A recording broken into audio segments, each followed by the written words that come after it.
Pozdrav! Dobrodošli na kanal Kuhaj i peci u moju malu kuhinju. Danas ćemo naučiti kako otkoštiti batak sa zabatkom, to jest karabatkom. Dakle, treba vam meso i treba vam dobar oštar nož, tačnije špicast sa jakim špicem. Ja uklonim ovu masnoću, što mi smeta.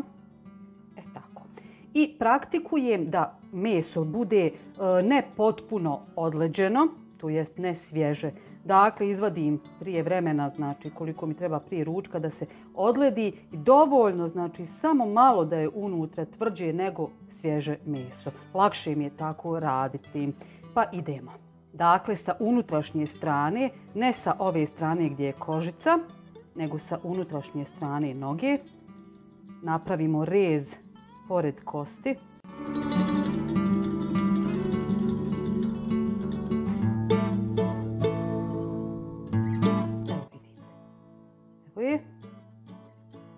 Naziremo je.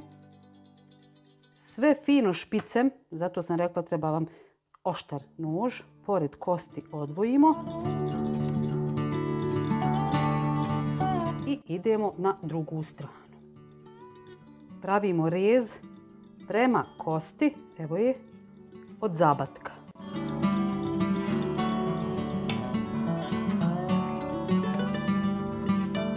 Evo vidite. I već možete rukom,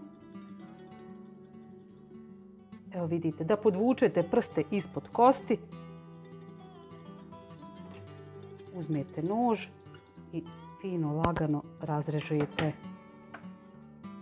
Idemo lagano dići kost. Evo vidite, došli smo i do batka. Fino, polako meso skidamo sa kosti.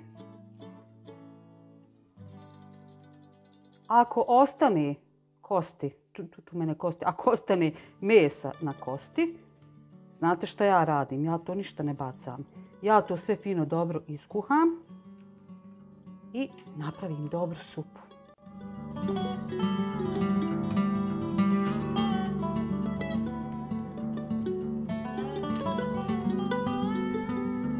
Evo je. Opa, gotova. Jedna. Idemo sa drugom. Ovdje nam je ostala hrskavica od prethodne.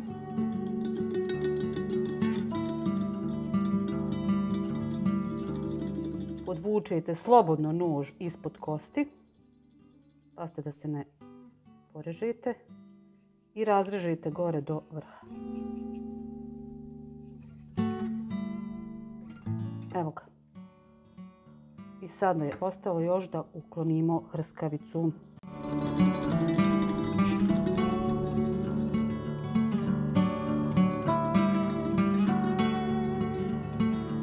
Eto ga. I evo ga, dobili smo jedan fin komad mesa. Puno ukusniji nego pileći file. Jer on je suhoparan, onako nema neke masnoće u njemu. Još jedan savjet. Malo pregledajte, evo vidite ovdje mi je ostao komadić, ali to je onaj s početka gore. I to ćemo ukloniti. Popipajte malo prstima da nema gdje kakva koščica. Da ne bi neko ostao bez zuba. Evo je. Eto ga. Vidite. Ove žile ovdje što su ostale. Znači slobodno prerežite nožem ovako lagano. Nemojte kožicu prerezati. Prerežite malo žile da vam to ne bi, da vam one ne bi skupile meso prilikom prženja.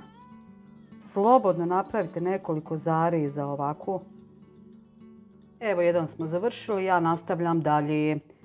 Nadam se da će vam ovaj video biti od koristi. Ako vam se sviđa, lajkajte, prijavite se na moj kanal ukoliko to niste, pa se gledamo opet. Ćao!